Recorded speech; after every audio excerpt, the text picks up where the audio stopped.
बातमी नाशिकमधून. नाशिकच्या तपोवनातील एकही झाड तोडणार नाही. झाडं तोडण्याचा कुठलाही निर्णय अद्याप झालेला नाही. नाशिक मनपा आयुक्त मनीषा खत्री यांनी हे वक्तव्य केले. याबाबत मनपा आयुक्त मनीषा खत्री यांच्याशी बातचीत केली आहे आमचे नाशिकचे प्रतिनिधी किरण गोठूर यांनी. पाहूयात. आगामी कुंभमेळ्यासाठी नाशिकच्या तपोवन भागातील काही झाडं तोडण्याचा हे निर्णय हे प्रशासनाने घेतल्यानंतर या संपूर्ण प्रक्रियेला आता विरोध होत आहे. खरं तर या सगळ्या संदर्भात बोलण्यासाठी माझ्यासोबत नाशिक मनपाचे आयुक्त आहेत.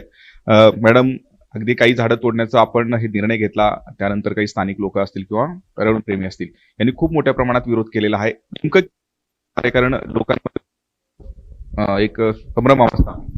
पहिला विषय असा आहे की आम्ही झाडं तोडण्याचा निर्णय घेतलाच नाही आतापर्यंत. हे जे आपण पण बोलले की झाडं तोडण्याचा निर्णय घेतला किंवा असा तसा, तो तसा नाही आहे. आम्ही फक्त झाडांचा सर्वे केला की नेमकं किती झाड आहेत त्या एरियामध्ये, आणि ते सर्वेमध्ये जे 1800 झाड आढळले त्याच्यात आम्ही जास्तीत जास्त झाड वाचवणार. आणि फक्त जे झुडपे आहे मागचे 5-7 वर्षात आलेले आहे ते गुगल फोटोवर पण आपल्याला दिसते, तर तेचे फक्त आम्ही काढणार जे साधुग्रामसाठी आपल्याला आवश्यक वाटतंय. आम्ही एक पण जुनं झाड तोडणार नाही. जे मागचे सिंहस्थात झाड होता तो या सिंहस्थात पण राहील आणि पुढचे सगळे सिंहस्थात राहील.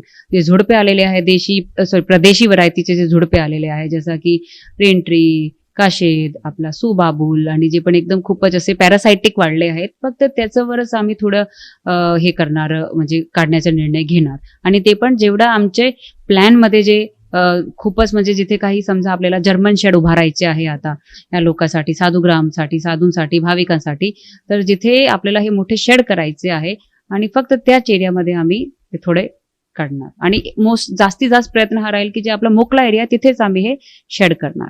त्या संवर्धनासाठी आम्हाला तिथे कुंभ नंतर त्या जागा कसं वापरायचे 10 वर्ष, मग त्याचं नियोजन आम्ही करतो. आणि परत कुंभमध्ये ती जागा आपण साधूसाठीच वापरणार, जसं साधूला पाहिजे तशीच करून देणार. ते त्याबाबत तर दुसरा काही दुमतच नाही. तर ह्याचा मेन उपयोग जे आहे ते साधूंसाठी राहील आणि त्यानंतर त्याचं संवर्धन साधूसाठी कसं करायचे पुढचे कुंभपर्यंत, फक्त त्याचं नियोजन आम्ही आता करतोय. कुठलेही झाड हे तोडण्यात येणार नाहीत अशा पद्धतीचं एक मोठं वक्तव्य मनपा आयुक्तांनी केलेलं आहे. त्यामुळे आंदोलक आता काय नेमकं या सगळ्या संदर्भात हे निर्णय घेतात हे आणं महत्वाचं असणार आहे. किरण गोटूर, जय महाराष्ट्र न्यूज, नाशिक.